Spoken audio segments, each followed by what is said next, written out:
जब व्यक्ति अधिकारी बन जाता है तो ये सारी चीजें नहीं देखी जाती है। वो नारी है, याज्ञवल्क्य ने ये नहीं देखा। वो नहीं देखा कि शास्त्र ने हमें मना किया है कि नारी को वेद विद्या नहीं देनी चाहिए। अगर सुन ले तो पिघला हुआ शीशा उनके कान में डाल देना चाहिए, शब्द भी पड़ जाए। ऐसे ऐसे कठोर निर्देश भी हमने पढ़े, शास्त्रों में दिए गए। लेकिन इसके विपरीत भी अपवाद स्वरूप कई नारियां हमारे यहाँ हैं। मैं ये कहना चाहूंगा कि वेद पर सबका अधिकार है, लेकिन अगर आप अधिकारी बन जाओ, हट करके उसको पाने का प्रयास मत करो। अधिकारी बन जाओगे तो वेद अपने आप तुम्हें प्राप्त हो जाएगा। आज मैत्रेयी अधिकारिणी बन गई। उसने कभी अपने पति से हट नहीं किया है कि आप इतने बड़े वेदांती हो, आप वेदों के परम विद्वान हैं, आपका यश सुयश चारों ओर विस्तृत है, फैला हुआ है, विस्तारित है। आप बड़े राजा महाराजाओं के गुरु हैं, बड़े बड़े ऋषि मुनि आपको सम्मान देते हैं, लेकिन मुझे आपने कभी वेद का ज्ञान दिया क्या?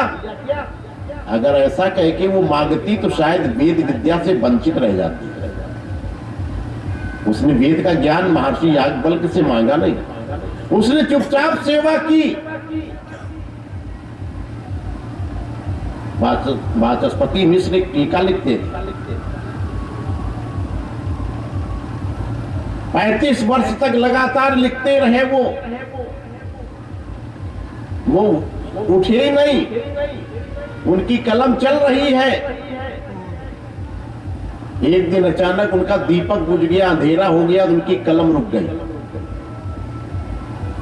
अचानक एक महिला को देखा, वो हाथ में घी लेकर के और दीपक और माचिस लेकर के आई, बत्ती को लौ को प्रज्वलित कर दिया।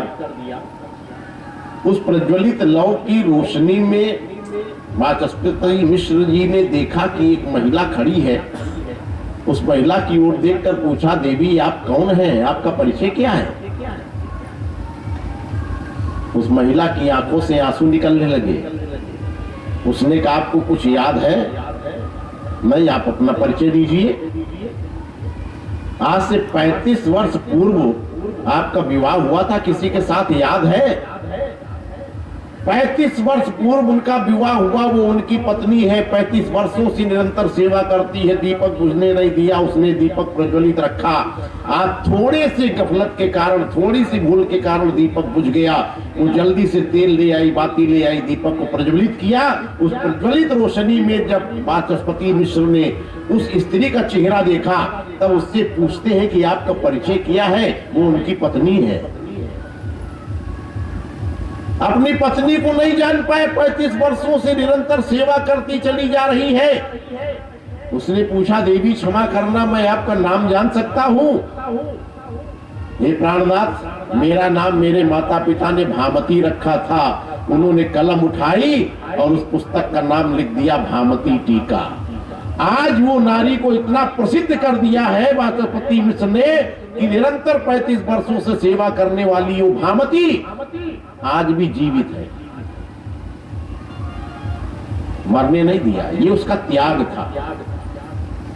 जब नारी में इतना त्याग होता है, वो त्याग की प्रतिमूर्ति है नारी, कुछ भी कर सकती है। वो अपने त्याग के और अपने धर्म पर अडिग रह करके परमात्मा को भी हिला देती है।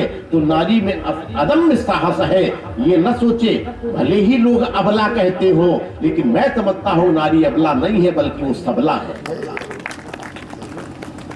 वो अपनी शक्ति को पहचाने, टटोले वो क्या है। आज मैत्रेयी ने उस वेद विद्या को याज्ञवल्क्य से प्राप्त किया, अधिकारिणी बन गई। महर्षि याज्ञवल्क्य अपने को रोक नहीं पाए। उन्होंने नहीं सोचा कि हमारा शास्त्र मना करता है विद्या मत दो, लेकिन नहीं माने, वो दिया विद्या। जब मैत्रेयी ने पूछा कि सुख कैसे प्राप्त होगा,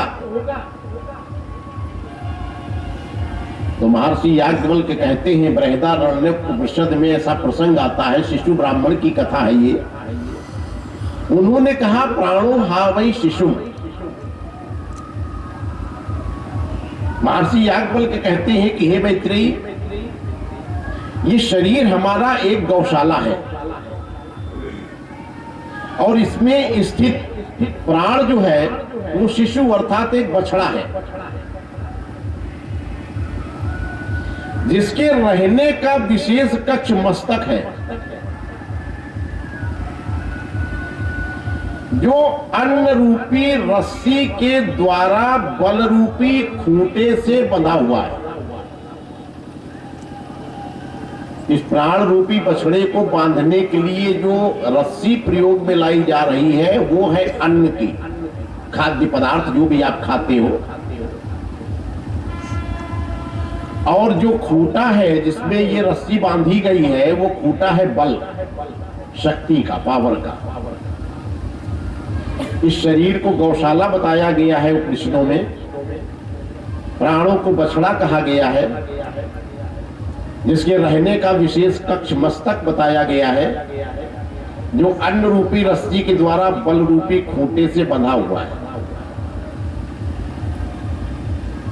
कुछ वैदिक काल की जो परिभाषाएं होती हैं, उनके जो एग्जाम्पल होते हैं, वो सारे उदाहरण उस पूर्व काल में गौशालाएं होती थी, ऋषि मुनि गायों का पालन करते थे, तो वो उदाहरण लोग समझ लेते थे। आज मैं जब मेट्रो सिटीज में जाता हूँ, प्रवचन करता हूँ, तो गौशाला क्या होता है महाराज, गेहूं का पेड़ कितना बड़ा बड़ा होता है, कितने उसमें फल लगते होंगे, अब उनको ये सब बताओ, कभी देखा ही नहीं मेट्रो सिटी में बच्चों ने। उन्होंने जो सीखा है उन उदाहरणों को आप दूसरे ढंग से भी बोल सकते हो। आज मैं शरीर को एक थिएटर बना के पेश कर देता हूँ, तब उनकी समझ में आ जाता है। मैं अगर गौशाला बनाऊं तो हम गौशाला बना के आज के नौजवानों को मैं कहता हूँ ये शरीर क्या है, थिएटर हॉल है, पिक्चर हॉल। हाँ ठीक है, इसमें माया का एक पर्दा है, हाँ वो भी ठीक है, समझ में आ गया। ये पर्दा जो आप देख रहे हो ये क्या है, माया। इसमें 10 खिड़कियां लगी हुई हैं, आँख कान नाक वगैरह जो ये खिड़की है, ये 10 दरवाजे हैं थिएटर हॉल के। ये एक पर्दा है, उस थिएटर हॉल में माया के पर्दे के ऊपर ये संसार रूपी पिक्चर चलता है। और जब पिक्चर चलता है तो हॉल में अंधेरा कर दिया जाता है, यानी आपके थिएटर हॉल में अज्ञान रूपी अंधकार भरा हुआ है। जब अज्ञान रूपी अंधकार भरा होता है तो ये पर्दा किसी को नजर नहीं आता। माया के पर्दे के ऊपर जो ये संसार रूपी पिक्चर चलता है उसको हम देखते हैं। इसमें कोई हंसी का सीन आ गया, हमारे बेटे का विवाह हो रहा है, शादी हो रही है तो नाच गा लिए, हमारा कोई परम हितैषी, हमारा कोई खून का संबंधी अगर मर गया तो आंसू बहा लिए, रो लिए। पिक्चर में भी आप बैठ के देखते हो, कोई अच्छा दृश्य आता है तो आप पिक्चर में भी इतना तन्मय हो जाते हो, खो जाते हो कि आप हंस भी देते हो। कभी रोने वाला प्रसंग आता है, जब रामायण सीरियल पहले रामानंद सागर का प्रारंभ हुआ, कितनी माताओं को हमने देखा वो टीवी के सामने रोती रहती थी, नारियल ले जाके पहले फोड़ती थी, वहां फूलमाला चढ़ाती थी, वो इतना बह जाती थी। तो आज ये संसार रूपी पिक्चर चलता है, अज्ञान रूपी अंधकार के कारण दिखता है। अगर किसी सदगुरु की कृपा से इस थिएटर हॉल में दिव्य ज्ञान का प्रकाश पैदा कर दिया जाए, हैवी लाइट मार दी जाए, तो क्या पिक्चर दिखेगा? तब पिक्चर नहीं दिखेगा। तब क्या दिखेगा? माया का पर्दा। फिर पिक्चर दिखना बंद हो जाएगा। तो ये पिक्चर कब तक दिखती है? जब तक अंधेरा है। ये संसार हमें कब तक भाषित होता है? जब तक अज्ञान है। जब कोई गुरु मिल जाता है वो ज्ञान का दीपक प्रज्वलित कर देता है, ज्ञान की हैवी लाइट पैदा कर देता है। जब टाकीज के सारे दरवाजे खोल दिए जाएं और बड़ा तेज प्रकाश मार दिया जाए तो क्या पिक्चर दिखाई पड़ेगी? नहीं दिखाई पड़ेगी। तब साफ साफ पर्दा दिखेगा। अरे यहाँ तो पर्दा है, पिक्चर कहाँ चली गई? पिक्चर गायब हो गई। क्यों? वो कि वहां उजाला हो गया। अगर लाइट बुझा दो तो पिक्चर दिखने लगेगी। आज यही हाल है। इस थिएटर हॉल में, इस टाकीज में माया का एक पर्दे के ऊपर ये संसार रूपी पिक्चर चलता है। हम उसे देखकर आनंदित होते हैं, इसे सत्य मानते हैं, झूठ मान नहीं पाते। एक छोटे से बच्चे को कोई पिता पिक्चर दिखाने ले जाता है, पिक्चर में कोई दृश्य आ गया, रेलगाड़ी चली बंबई से जौनपुर में रुक गई। अब यहाँ प्लेटफार्म पर दौड़ पड़े, चाय गरम, समोसा गरम, खस्ता गरम। बच्चा पहली बार गया पिक्चर देखने, पिताजी से कहता, पिताजी एक समोसा ले दो। बैठ, समोसा ले दो। कहाँ समोसा है? वो बच्चा कहता, देखो सैकड़ों आदमी प्लेटफार्म पर खा रहे हैं, गरम गरम धुआं निकल रहा है, कढ़ाई में कंछुली मारता है, खन खन छन छन की आवाज आती है।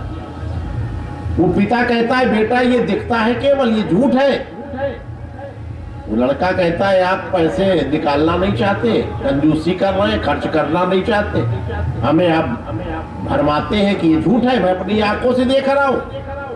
वो पिता जानता है कि ये समोसा प्लेटफार्म पर बिकने वाला झूठा है, मैं लाखों रुपए खर्च करने के बाद भी पिक्चर में दिखने वाला समोसा इस बच्चे को खरीद कर नहीं दे सकता। लेकिन बच्चा जिद पर अड़ा है, वो बार बार पिताजी से कहता है कि एक समोसा खरीद दीजिए। बच्चा उसे झूठ नहीं मान रहा है, क्यों? क्योंकि अपनी आंखों से देख रहा है। आखिर वो पिताजी को पिक्चर भी नहीं देखने दिया, दो चार हाथ मारकर गुस्से में पिताजी उसे उठा लाए, घर चले आए। लेकिन लड़का माना नहीं। आप चाहे उसकी गर्दन काट दो, वो मानेगा ही नहीं, अपनी आंखों से देख रहा है। मानेगा वो जब 150 पिक्चरें देख लेगा, तब वो मानेगा जाकर के पिताजी उस दिन कहते थे, तो वास्तव में झूठ था, लेकिन उस दिन मैं पहली बार गया तो माना नहीं, मैं हट करता था ये समोसा दे दो, लेकिन पिताजी ठीक कहते थे ये समोसा झूठा है। वो आज पता लगा जब 50 पिक्चर उसने देख डाली। आज यही हाल हमारा है। हम भी आपसे कहते हैं कि ये संसार मिथ्या है। मिथ्या है महाराज, ये पत्नी मिथ्या है, ये पुत्र मिथ्या है। अच्छा, अपना सिद्धांत महाराज अपने पास रखिए। ये माइक बज रहा है, आप प्रवचन कर रहे हो, ये झूठ है? हमने कहा 100% झूठ है। ये आकाश पे हवाई जहाज जा रहा है, मैं अपनी आंखों देख रहा हूं, ये झूठ है? हाँ झूठ है। ये रेलें चल रही है, कार मोटरें दौड़ रही है, मैं सुन रहा हूं, आप बोल रहे हो मंच पर बैठे हुए, ये झूठ है? हमने कहा 101% झूठ है। आपने कहा बस अपना सिद्धांत अपने पास रखो, मैं अपनी आंखों से देख रहा हूं, आप इसे झूठ सिद्ध करते चले जा रहे हैं। बड़ी समस्या है। ठीक उसी प्रकार जैसे वो लड़का अपनी आंखों से देख रहा है कि हजारों आदमी समोसा खा रहे हैं और पिताजी सच्चाई जानता है कि ये समोसा झूठा है, लाखों रुपए खर्च करने के बाद भी बच्चे को नहीं दे सकते, लेकिन बच्चे को समझा नहीं सकते कि झूठा है, चाहे बच्चे की गर्दन काट दो। उसी प्रकार से मैं आपको समझा नहीं सकता कि झूठा है, चाहे आपकी गर्दन काट दो। आप इसे सच मानोगे, कब मानोगे? वो बच्चा भी सच मानेगा जब 50 पिक्चरें देख लेगा। आप भी इसे सच मानोगे जब 50 बार वेदांत वाले प्रवचन हमारे सुन लोगे, तब इसे सच मानोगे, इससे पहले नहीं मानोगे। ये 1-2 बार का प्रवचन सुनने पर आप नहीं मानोगे ये झूठा है, क्योंकि अपनी आंखों से देख रहा, आप इसे झूठ मान ही नहीं सकते और आप समझा नहीं सकता। त्रिपाठी जी बेचारे लगे हुए समझा नहीं पा रहे कि झूठा है। अगर एक आध को तैयार भी कर लिया, अभी आपने देखा उन्होंने माला धारण कर लिया, व्यवहार पक्ष से बहुत दूर हो गए, केवल परमार्थ पर ही उनकी दृष्टि अटक गई। महर्षि याज्ञवल्क्य जी यही संदेश दे रहे हैं मैत्रेयी जी को कि व्यवहार पक्ष अलग है और परमार्थ पक्ष अलग है। अगर परमार्थ को व्यवहार में उतार दोगे तो आपकी व्यवहार जन सारी क्रियाएं गड़बड़ा जाएंगी। परमार्थ तो कहता है ब्रह्म सत्यम जगत मिथ्या, ब्रह्म सत्य है, सर्वम खलविदम ब्रह्म, सब कुछ निश्चयात्मक ब्रह्म ही है। ठीक उसी प्रकार से गुरु जी ने शिष्य को उपदेश दे दिया सब ब्रह्म है, वह शिष्य तो पूर्ण ज्ञानी बन गया।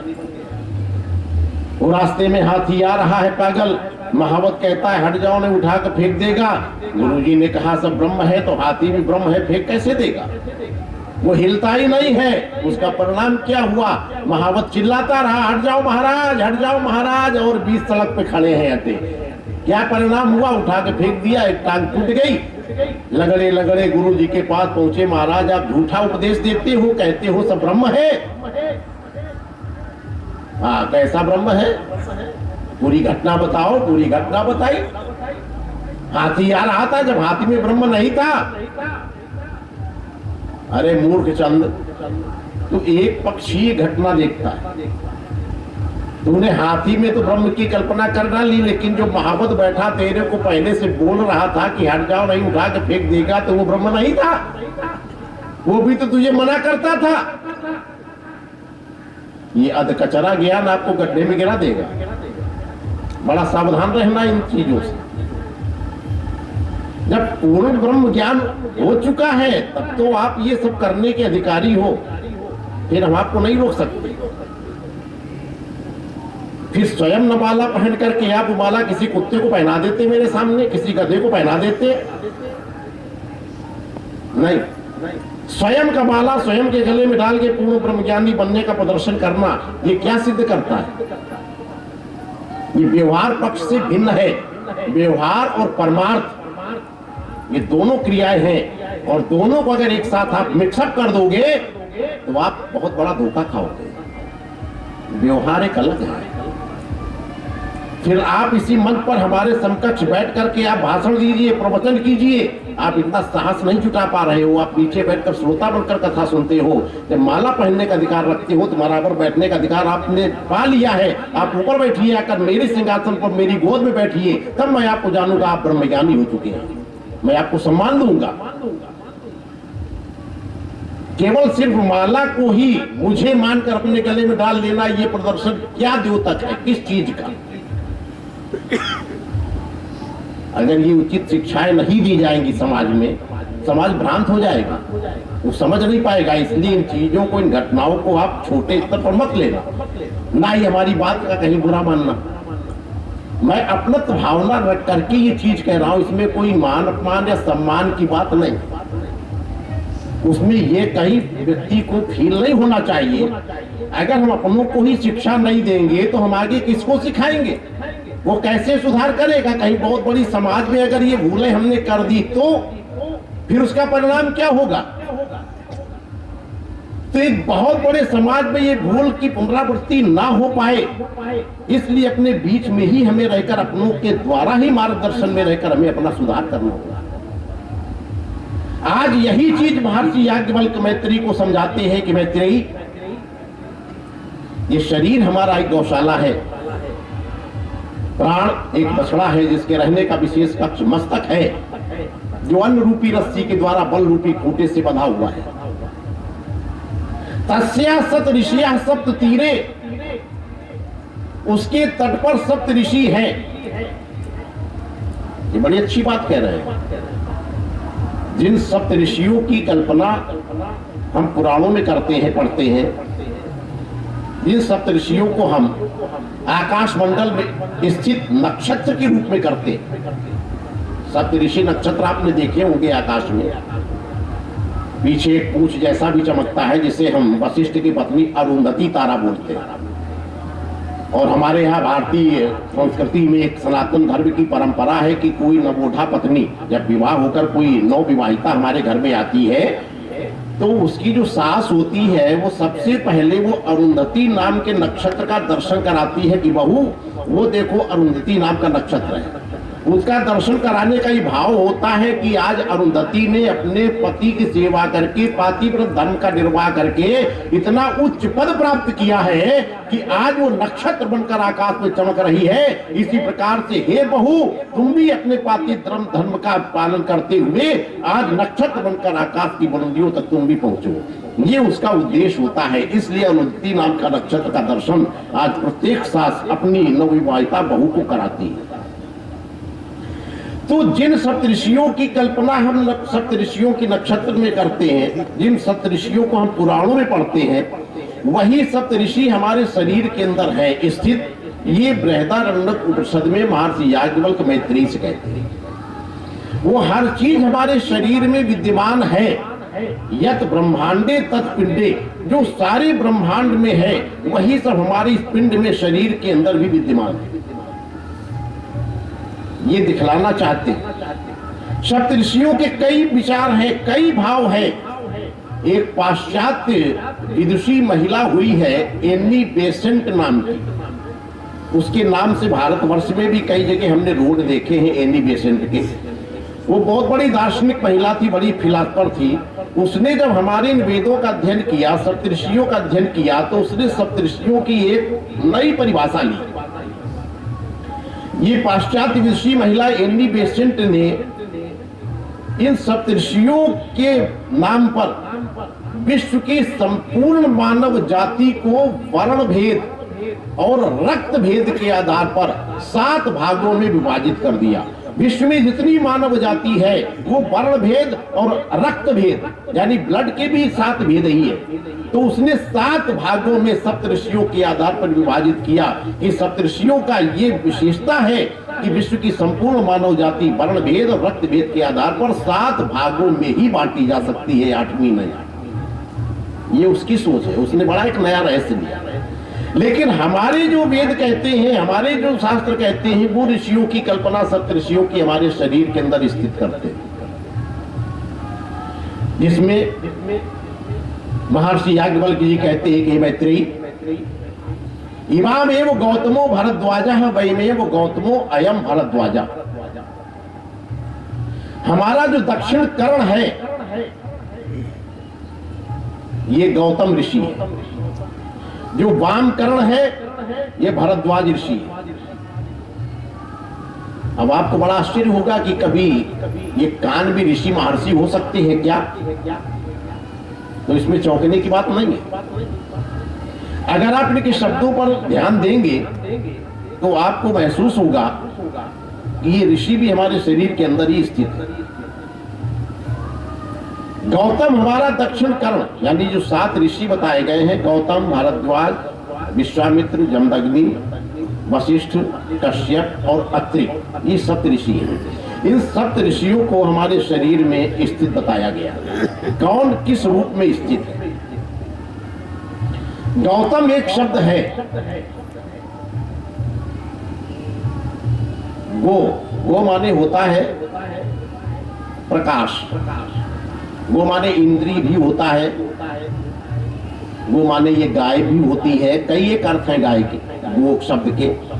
गो का एक अर्थ अमरकोश के अनुसार प्रकाश भी है, तो हम यहाँ प्रकाश वाले अर्थ को स्वीकार कर रहे हैं। और तमप एक प्रत्यय होता है संस्कृत साहित्य में सुंदरता को द्योतित करने वाला तम प्रत्यय।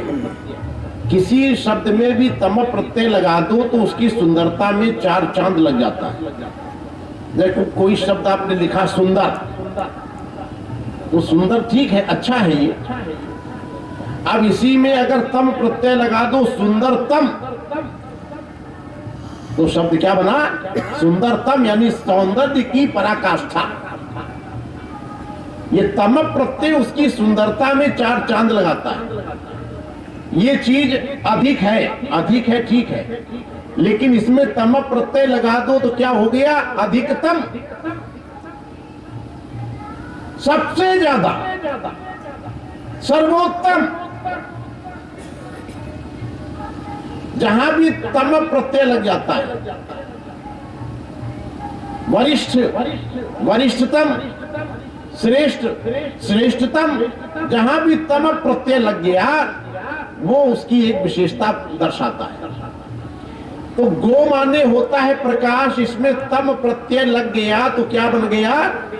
गौतम। गौतम माने क्या हो गया? सर्वोत्तम प्रकाश। अब ये सर्वोत्तम प्रकाश जो है एकमात्र परमात्मा के अतिरिक्त किसी का नहीं होता। उस सर्वोत्तम प्रकाश का जो ज्ञान है वो गुरु के माध्यम से हमारे दक्षिण कर्ण के द्वारा ही हमारे हृदय कमल को विकसित करती है।